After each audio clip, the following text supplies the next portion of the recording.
Welcome to What is Going for new thought from the edge of Each week on OMTimes flagship radio show, veteran broadcaster, author, and media consultant Sandie Sedgbeer conducts thought-provoking interviews with inspirational authors, artists, musicians, scientists, speakers, and filmmakers who are working at the point where spirituality and science meet consciousness at the very edge of Here is your host, Sandie Sedgbeer. Hello and welcome. In their latest book, Origins of the Gods, today's guest, Dr. Gregory Little, and his co-author, Andrew Collins, take the ancient aliens concept to the next level, seeing contact with otherworldly intelligences as being interdimensional or transdimensional in nature. What's more, they conclude that these ultra-terrestrial intelligences have been affecting human evolution since our earliest ancestors created the first fires in caves some 1.75 million years ago. Dr. Greg Little is the author or co-author of over 70 books and has been featured in 14 documentaries on the History Channel, Discovery, MSNBC, the Learning Channel, National Geographic, and other networks. Along with Britain's Andrew Collins, he is co-author of the books Denisova Origins and Origins of the Gods, Qesem Cave, Skinwalkers, and Contact with Transdimensional Intelligences, which was released just last year. Dr. Greg Little, welcome. Thank you very much. I appreciate the opportunity to be here, and good morning, good afternoon, or good evening, whatever it may be, wherever you are. And thank you for producing such a mind-shifting book. You know, it's always a great pleasure when I read a book and everything I think I know gets turned around. Well, thank you for the nice comments. Andrew Collins and I worked together on this as we did the earlier book, Denisova Origins, but we've been friends now for about 12 years or 13 years, and it's been a very productive sort of writing partnership, and he's brilliant. A lot of this that we're going to talk about is Andrew's material, I assume. I really specialized in the Native American material in both books, but we have the exact same ideas, which we've had since the 1980s when we both got into it. Yeah, I want to talk to you about that because you've got a master's degree in psychology, a doctorate in counseling and educational psychology. And since the early 80s, you've been actively researching such topics as UFOs, psychic abilities, archaeology, and paranormal phenomena. So I want to know what first attracted you to these areas of research. Well, the truth is, I don't know what really attracted me to it. I can say this, that in the 1970s, the New Age movement was really starting and sort of in its heyday. Uri Geller was around. There was pyramid power. A lot of people believed that you could, for example, interact with plants, that plants had feelings. So I was in graduate school at the time, and I had a major professor and his wife. He had a PhD from Vanderbilt University. She was an MD from Vanderbilt University.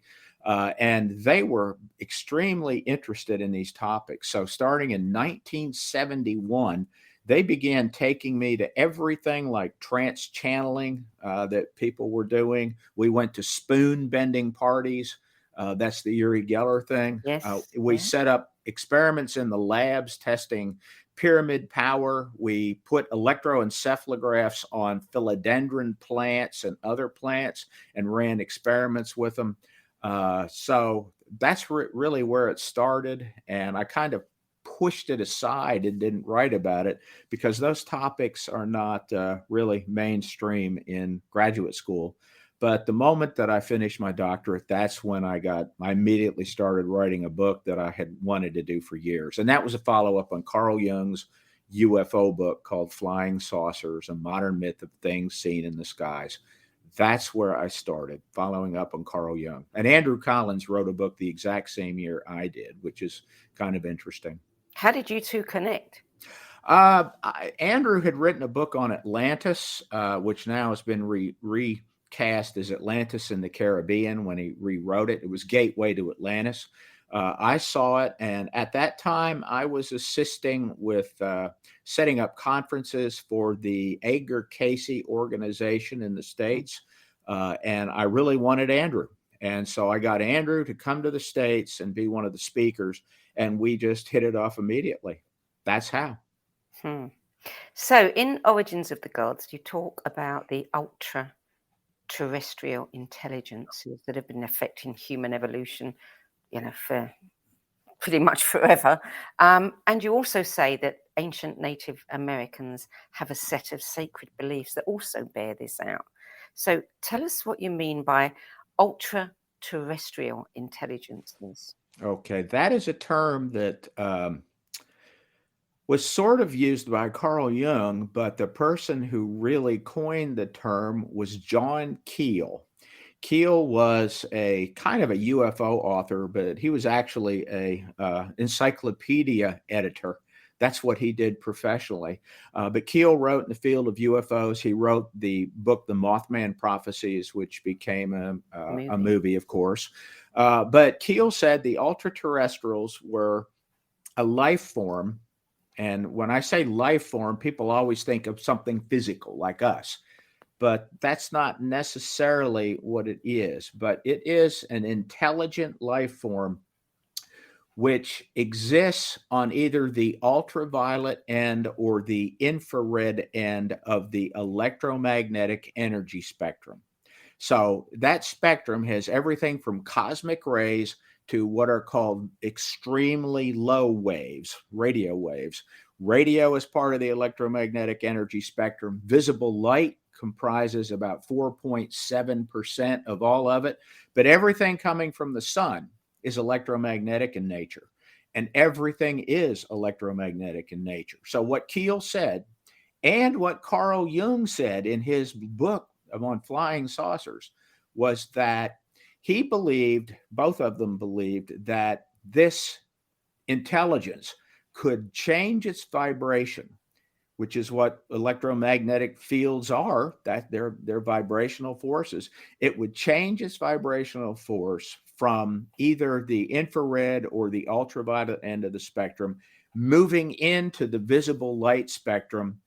And at that point, they became sort of paraphysical, living on the edges of what we call physical reality. So that's what John Keel said. Carl Jung talked about them as archetypes.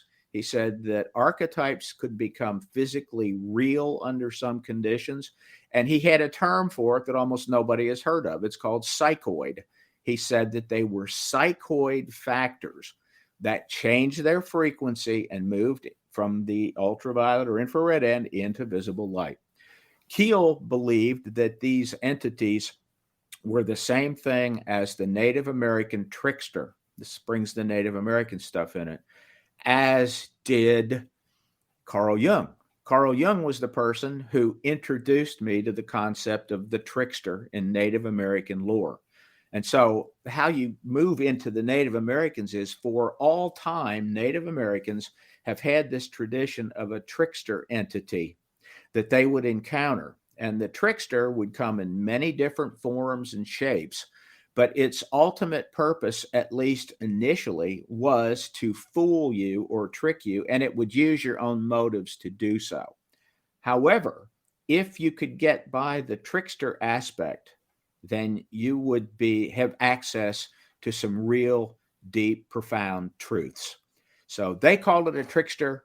Carl Jung called it archetypes that would physically manifest it using this psychoid factor.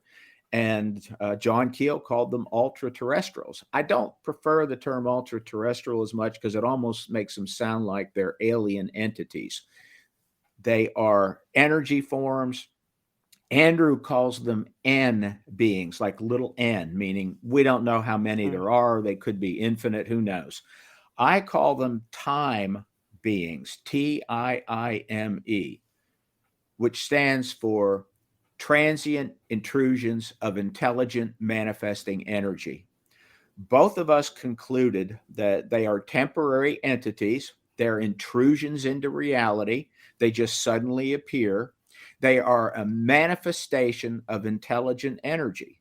And we believe that they are plasma based. And while that sounds crazy, mainstream physicists, at least in quantum mechanics, kind of believe the same thing now. In fact, they've published articles saying that they believe plasmas have an intelligence, and if they could last long enough in our time frame, they would interact with us in a very intelligent way. But even in their short time frame that they've produced them in the lab, they interact with us. Lots of research says that. Well, we have legends probably in every single culture about beings that suddenly appear, beings that live under mountains, beings that will take people away, or if you encounter them, they will try to trick you into giving them your name. My question is, what would the motivation be for tricking you? Well, Native Americans have this big belief system. And when I say Native Americans, I'm talking about the ancient mound building populations, because we know now pretty much what they believed, what the ultimate belief system is. So they had two types of beliefs: commonplace myths. If you go to the store, you can find books on Native American mythology and Native American legends, and those are all children's stories. Those are commonplace myths told to children, but they don't have the core of the deeper beliefs. There is sacred knowledge too, and that actually has been revealed starting around the year 2004. A massive working group of ethnographers, anthropologists, and archaeologists really recovered all this information. So it's out now and it's known. But basically, here is what their belief is. They believe that when the world was created, and they use the term singularity, the universe was created when a singularity, this is their term, thought outward. And when it thought outward, it created two forces with an inner physical world between it. So there's a physical universe, a physical world, and that physical world is designed to be the place of interplay between two cosmic forces. The two cosmic forces, one of them is creation. It's the upper world. That's their commonplace myth about it. And the other one is chaos or disorder. That's the lower world. So just like yin and yang, there is this constant interplay between chaos and creation. And the same creatures that are involved in the upper and lower worlds are both tricksters and creators. So we are here to interact with it and harmonize with it. That's actually probably the deepest belief that they have, that if we harmonize with this willingly, we don't have the negative effects from the trickster. But if you don't harmonize with it willingly, what happens is the trickster always appears, and it's a test. That's the belief. So it's tricking us. It starts out tricking us all the time. And most people don't have really pure motives when they get into the field of the paranormal. They have some other motive that they're generally not even aware of. So it's a bit like a checks and balances system. Maybe. Now, it's definitely a test. It's a test of us. But they did it willingly. They had a part, when I say they, I mean Native Americans. They had a group of elite people in secret societies. And again, this is all well known now too. They had levels within secret societies, and they were tasked with interacting with this force. And they had various levels of participation in it. They built mounds and geometric earthworks specifically for the purpose of interacting with these forces, whatever they may be. Now, a simple example, geometric earthworks, like a circular formation. So you have an outer wall of earth, and then the interior of this could be 20, 30, 40 acres or so, and it's perfectly flat. Well, the reason there's an outer wall of earth is because when they would do the ceremony in the center of that geometric earthen formation, they had to contain the forces that they manifested. It had to be contained. They didn't want it. They didn't want it to escape. That's the bottom line to that. There's different kinds of these sacred centers and sacred sites for different purposes and used to manifest different types of forces. So the motive is it's a test. That's what it is. I mean, imagine, think about this. If you know much about the UFO field, almost everybody has heard of what are called the contactees. Yeah.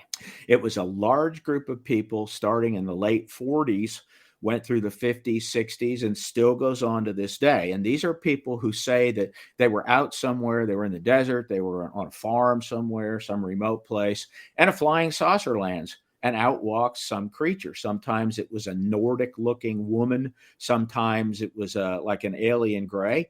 But they'd come out and they'd say, "Where are you from?" And the alien would reply, "Oh, I'm from Mars. I'm from the other side of the moon. We're from Venus, or we're from Saturn or Jupiter." Those are very common. And then they would talk to them about how we are destroying ourselves. Disorder. Think about that. They're saying your Earth is in disorder. However, we know, I mean, I've said this repeatedly, we know that there aren't cities on Venus.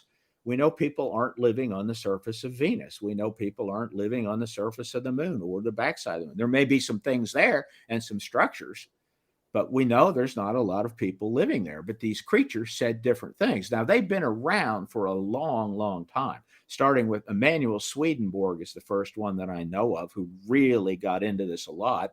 And Swedenborg, they actually took him to Jupiter, and he saw the cities covering Jupiter. He saw the cities covering Mars, but they're not there. And that was in the 1600s. So they start out as a trickster. But if you can get by that, then you'll get some real information. But we know that the contactees initially were lied to, but they always talked to them about the world is in disorder and chaos. It is not in harmony. That was that's the underlying message.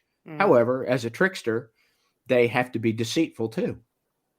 Yes. Yeah. Tell us about some of the earliest forms of animism and shamanism, because, you've got evidence dating all the way back to the Denisova Cave and Qesem Cave. How were they discovered, and what was discovered there? Well, Qesem Cave is really far older, than Denisovan Cave. The Denisovans go back 250,000 years ago, maybe 300,000 years ago. It is a now extinct version of us. When I say extinct, their DNA is still around. About 3% of Native American DNA is Denisovan DNA. And that's the group in the world that has the heaviest version of Denisovan DNA. They originally started out somewhere in Asia. They moved through Europe. And eventually they found their way to North America. Who they were, where they came from, nobody really knows yet, and they were only discovered a few years ago. The Qesem Cave thing, though, was Andrew's part of the book, and it is a cave that goes almost straight down into the ground. It's near Jerusalem, and it was discovered during a road work. They were building a road basically through the desert. And in the course of it, they created an opening and discovered the cave. And a group of archaeologists were called in, and they started going down, and they started finding material indicating the cave was inhabited as long ago as 300,000 years ago, in some cases more. It could be even more. But at the very bottom of it, at the oldest section, what they found were implements used by shaman. And of course, Andrew and I are both interested in where these ideas came from and when they started. So right now, this is the earliest place where we know that shamanistic rituals were going on. And what some of the things were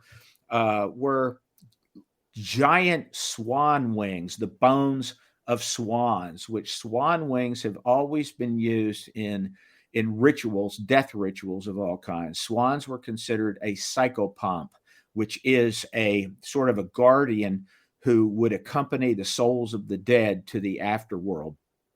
So that is some of the things they found there. They also found that they were whoever these people were, they were far more advanced than science and archaeology knew at the time. Very, very advanced.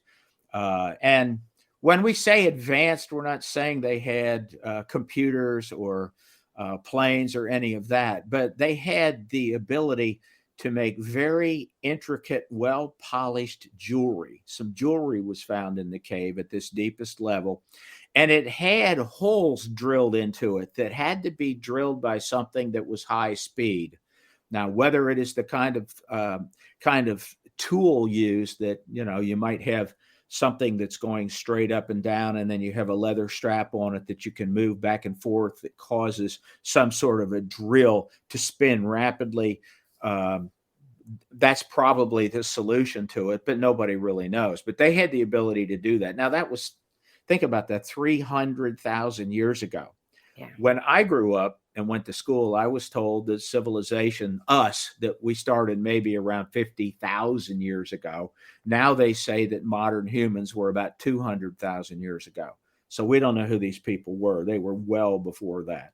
I want to read something that Barbara Hahn-Klaus said in her endorsement about the excavation of Qesem. And she said, "We see the actual origins of divine contact, the earliest forms of multidimensional communication.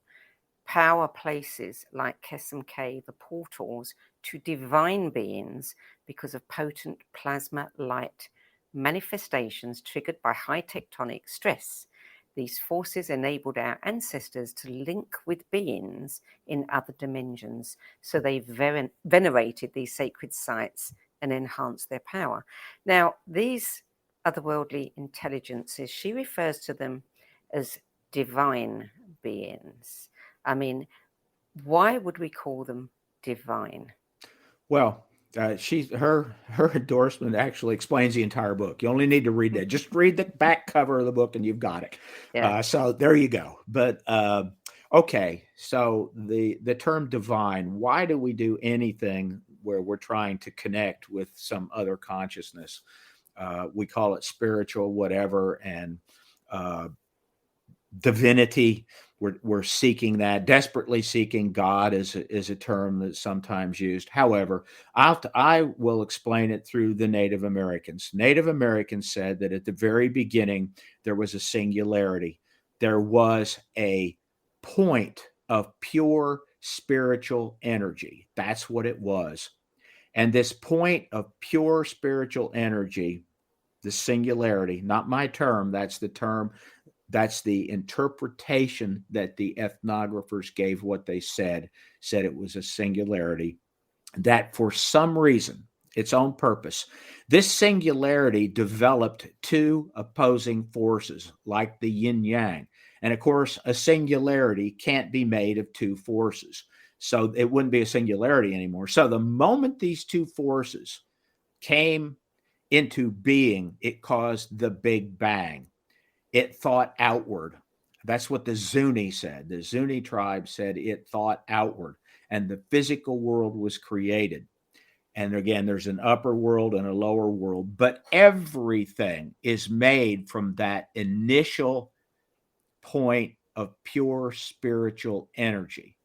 Everything is pure spiritual energy. That's what it's made out of. So theoretically, everything has a divine source.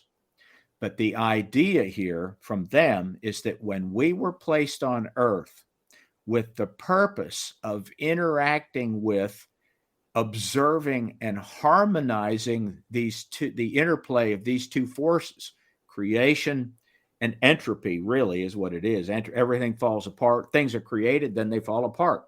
The stuff that falls apart is used in creation again, and it's an endless cycle. But we're here to observe that and participate in it and harmonize with it. And in so doing, we are seeking divinity. We are interacting with divinity. And what they believe is you have to do this consciously. If you don't, then you're subject to disharmony and entropy, and bad things will happen to you. That is the belief. That's why I believe it's divinity. So where did this idea that divinity, divine, is all God related? It's all good related, Where did we come up with that? Why are we always seeking this good outcome? I think we're all seeking a type of inner harmony. That's what it is. Neither of the four. A trickster is not evil. All right, it's just doing what it does. And tricksters have masks, different masks.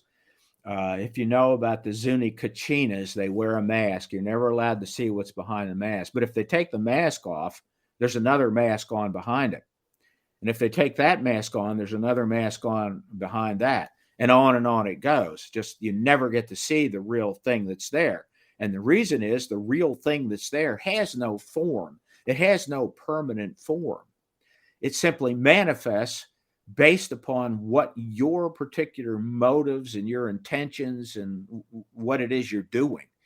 It creates itself to harmonize with what's happening with you. So it's interacting with you and you're interacting with it. And when we interact with this, we don't want it to destroy us. We're seeking some type of inner harmony and we're seeking some type of deeper knowledge. We want to know whatever it is. So in essence, we're always interacting with the spiritual world. It's just some of those interactions are far more profound than others.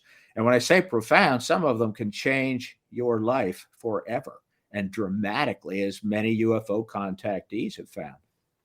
Hank Wesselman, paleoanthropologist, wrote about egregores, and I remember the first time I read about that, I was in a place where I was having some mean thoughts, and I began to think, now are these egregores, planting these thoughts here in my mind, because I didn't want to be having these thoughts. But it was an interesting process of thought that I then went through, because the realization that there might be something that was planting or prodding me in a certain direction in my thoughts made me correct, made me come back to no, I don't want to think like that. Yeah. So I mean, this is kind of, one could say this is an experience of that. Mm-hmm. And actually I think most people have those all the time, but they may not recognize them. And a lot of times we deny doing the right thing. One of my primary things in my profession is I tell people to do the right thing. And we started telling people that in the 1970s. In fact, we tried to trademark it in the 1970s, do the right thing, but we weren't able to do it then. So other people started using it. But we all know the difference between right and wrong. Some people care, some don't. Yeah. And our human motivations often overwhelms doing the right thing. It's the same thing in the quest for spiritual enlightenment or the quest to touch something greater than ourselves. I think all of us want to know there is something greater than ourselves out there. And this field tells us that there is something greater. Some people look at it and say, oh, they must be aliens. They must be flying around. And both Andrew and I believe there are aliens. We believe that there's life elsewhere in the universe. And both of us believe it was visiting here. Yeah. But we don't think what's going on with these abduction experiences and the vast majority of UFO sightings is alien in nature. It's coming from a natural earth energy. And this natural earth energy, to Carl Jung, were psychoid archetypes, and to John Keel, they were ultra-terrestrials. Well, we're going to take a short break now. You're listening to What Is Going On. I'm Sandie Sedgbeer, and my guest today is author and researcher Dr. Gregory Little, who spent more than 2 decades investigating UFOs, psychic abilities, archaeology, and paranormal phenomena. And we're discussing his latest book, co-authored with Andrew Collins, Origin of the Gods, Qesem Cave, Skinwalkers, and Contact with Transdimensional Intelligences. We'll be back with more from Dr. Greg Little after this break. OMTimes TV. Imagine becoming a super influencer. Reinvent yourself, invest in your brand, and then manifest your success with a robust spheric approach. OMTimes Media and Broadcasting offers a unique and multifaceted way to become the spiritual and conscious influencer you deserve to be by putting your message across our powerful platform with its proven record of integrity and excellence. Through our produced shows, OMTimes offers the opportunity to become a social media TV personality, a radio show host, an OMTimes magazine columnist, and a syndicated podcaster, all in one shot. By live streaming your show on OMTimes TV and broadcasting it across the extensive OMTimes radio and TV networks, you become more than a host. You become an ambassador and a force for positive change. OMTimes. Open yourself to the possibilities.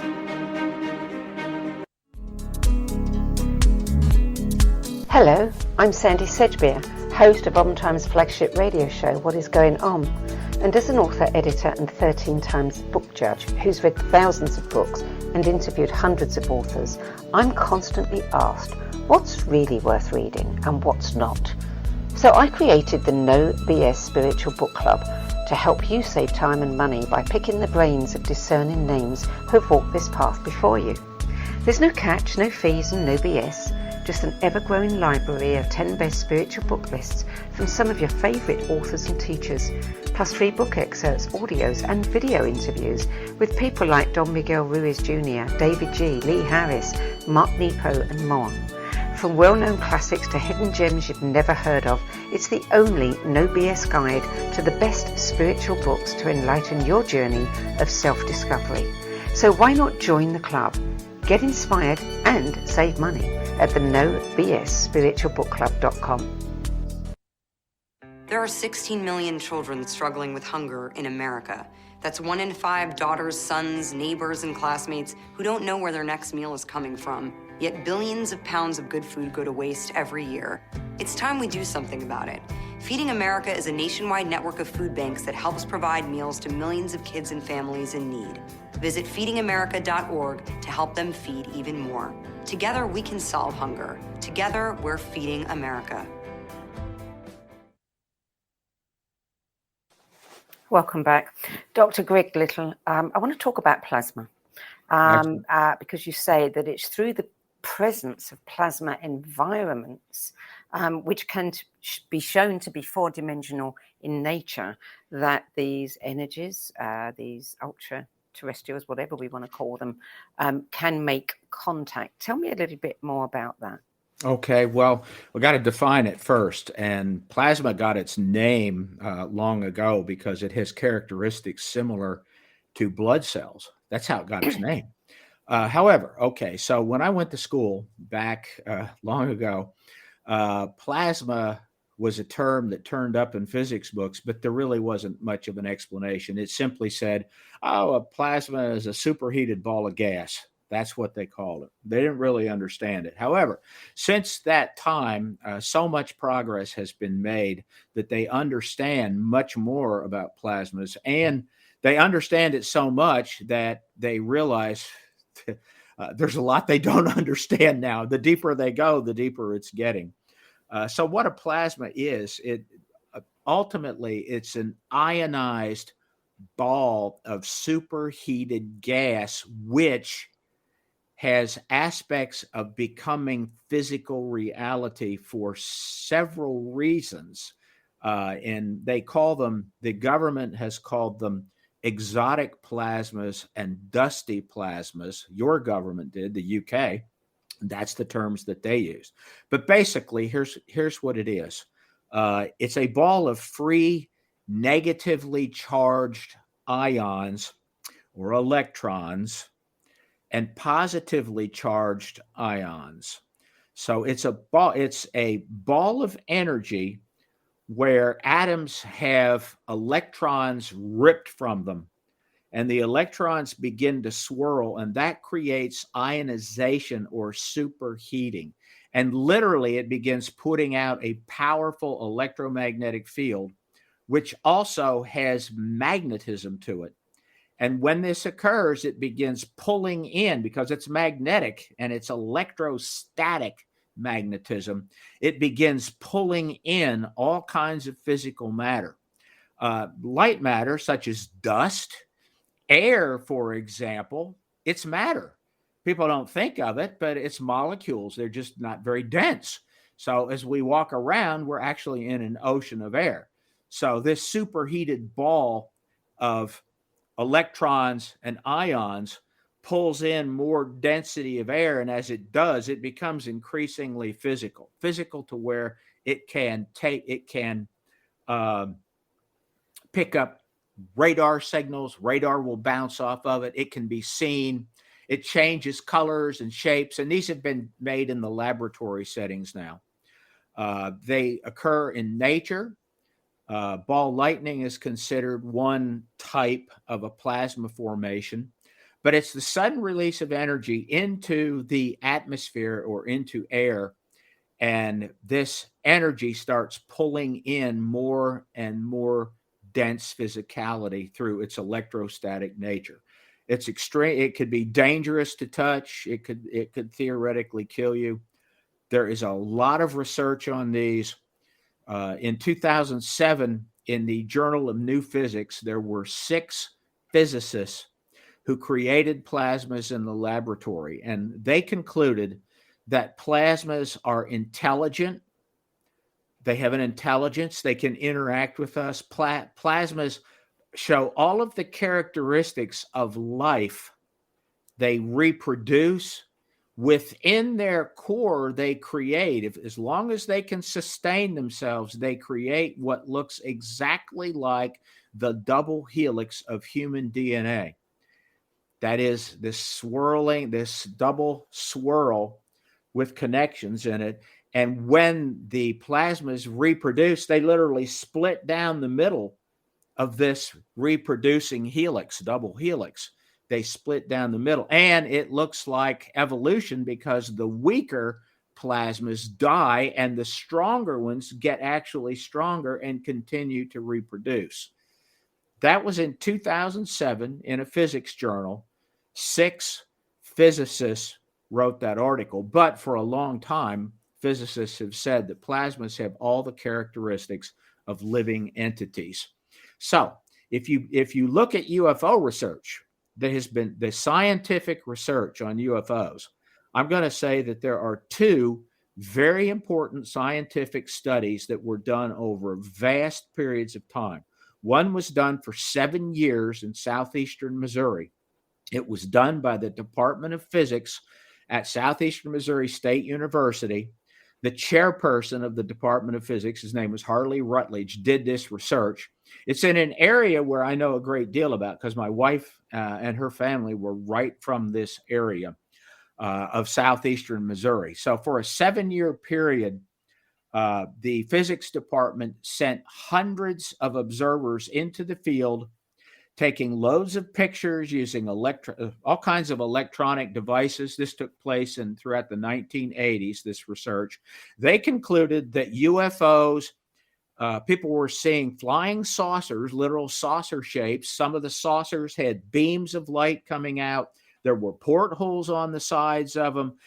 People could sometimes see beings on the inside of them.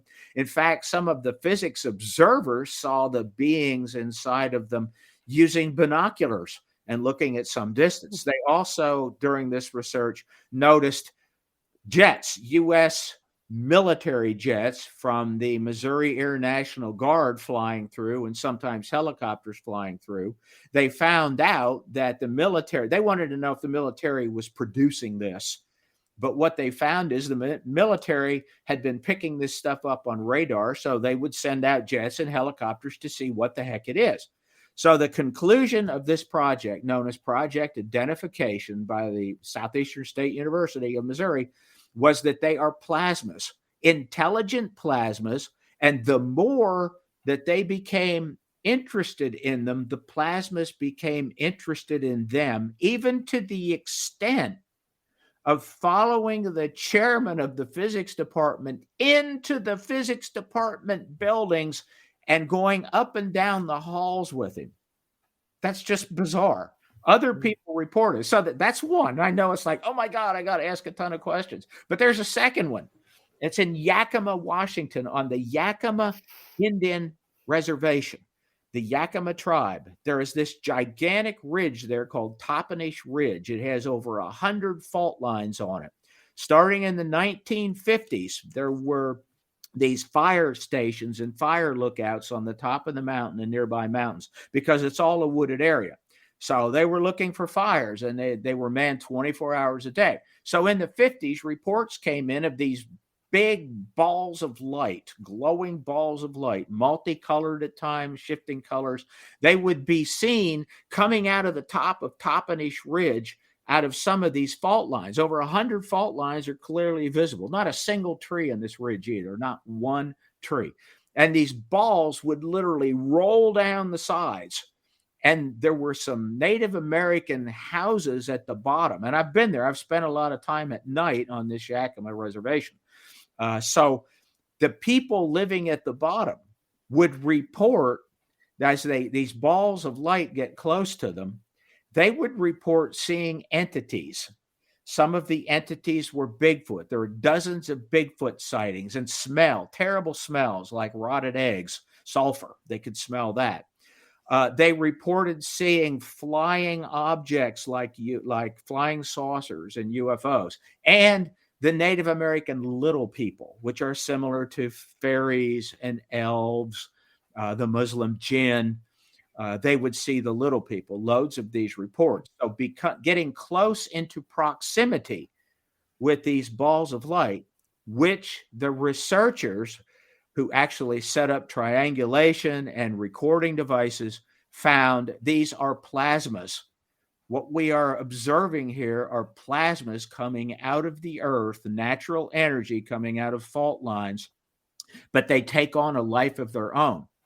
And when they get close to human percipients, they interact with them. If you get close to this, you will interact with it. The interaction appears to somewhat be determined by your cultural expectations, your beliefs, and your internal state, whatever it may be. If you're terrified something bad might happen, well, you might see something that's pretty terrifying then. So your internal state has a great deal to do with what this interaction is. So that's where, I go back, I talk about the trickster again. Yeah. That it's not, it's conforming more to you and what's going on with you rather than what its nature is. Yeah. So some people would interpret them as angels, and others as just the opposite. In ancient times when there were so many deeply, deeply religious people, which we don't really have today, not in the United States anyway. It's not the same. They would expect these things to be an angel or a demon. Sometimes they saw demons too, but angelic appearances. You don't hear much about angels today. There's two things I want to ask you about plasma. One, in the book, you talk about experiments that have been done where they can actually produce words. Yes. And sounds. Yep. And people can hear these words in their head. So now we could be looking at something where this technology, if you like, could be used for manipulative purposes. Well, it already has been. It already has been made.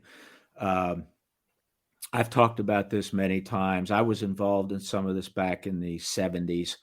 My first research assistantship when I was in graduate school, my original field was psychopharmacology, which is the study of how drugs work in the brain. We did lots of surgical experimentations on animals. I sort of regret doing a lot of it now, but it made me who I am, so it is what it is. Anyway,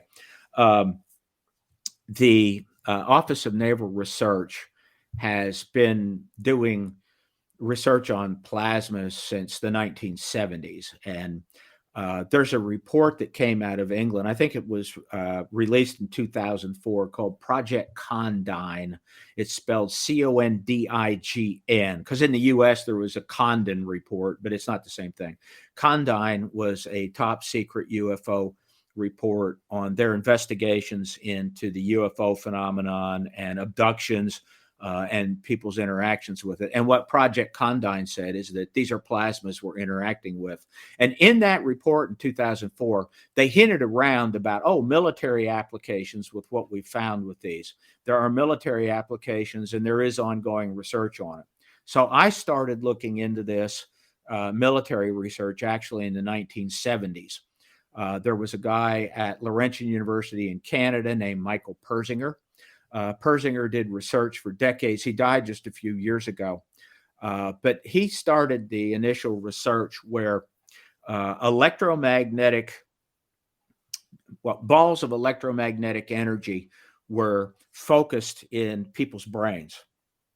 He did this in labs at Laurentian University using undergraduate students in psychology who were getting extra credit. So they'd go to the lab, they'd go to this copper shielded room, and they'd put a helmet on, which the press dubbed the God helmet, because when you put this helmet on and then they could focus certain electromagnetic fields at very specific frequencies on the brain. Some people said they saw God.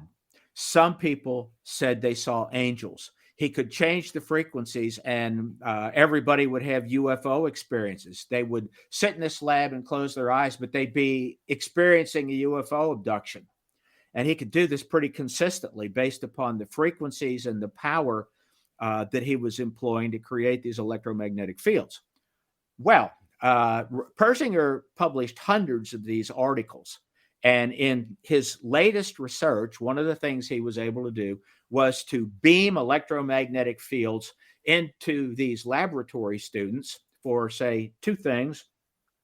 One was he would have students sitting in front of a computer, and they were giving multiple choices on a screen. Choose A, B, or C, A, B, or C.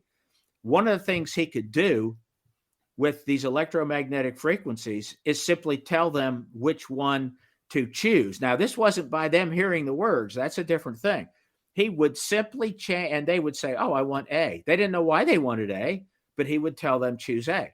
And then in the next one, maybe C or whatever. He could control their choices that they made. And he produced another one where he could literally beam words into their head through electromagnetic frequencies and beams. They would hear the words in their head. Much if you've ever worked with a schizophrenic auditory hallucinations are that way. It's like they hear the words being spoken inside their head. And I've worked with schizophrenics for many, many years in mental health units, in prisons, actually did that for 5 years. So the military, the U.S. Navy, has actually patented both of these devices. You can find the patents online. You can do the research on this. They've patented a lot of other devices, but the Navy developed one. It uses a laser, which lasers are light, and it simply has a specific frequency, and it can beam words into people's heads. They can hear spoken words from miles away. So they can focus this, send the beam out. It's not a little tiny beam. It can cover an area, and all the people in that area can hear the words that are being spoken. Now, it's not somebody on one end speaking, and they're hearing it. They're simply manipulating the frequencies to create those words. They have done the same thing with people's choices. There is another one that they did through Persinger's research. It affects the lower brainstem where your gag reflex is. So they can send this massive electromagnetic field out, and everybody in the area will have a gag reflex. I'm hesitating saying the word vomit, but I have to. You uncontrollably will vomit when this occurs. You can't help it, because it's stimulating the vomit reflex in the lower brainstem. So all these have been worked out. The Navy also has patented one, it's an electromagnetic beam device which creates decoys in the sky. These decoys look exactly like whatever they want them to look like. They can look like an egg. They can look like a balloon. Anything. Mm-hmm. And they, again, I said earlier when I talked about the formation of these plasmas, they are sort of paraphysical. They are physical, but they're not dense matter like we are dense matter, but they are matter. So they create these, they can move at impossible speeds and impossible angles. And that's easy to understand. Take a flashlight outside and just jiggle it around and look at the point of light. The point of light is doing impossible things. Well, that's what's going on in the sky when they use this. And the patents are online. You can read the patents in the U.S. Patent Office. You can read it. And they've made this and they're using it and testing it. So it looks like a craft. They call them decoys. They can be picked up by radar. So there's lots of military applications for this. Every single bit of it has been, everything that Project Condign talked about has been developed. I believe this started in the 70s. I have reasons to believe that. I saw some of the early research, I'm certain, near the Office of Naval Research back in 1989, when my wife and I watched what people in Gulf Breeze, Florida call Bubba. It was a red light in the sky that would last for 90 seconds. And then it would, toward the last 15 seconds, it would blow up to 10 times its size, become white.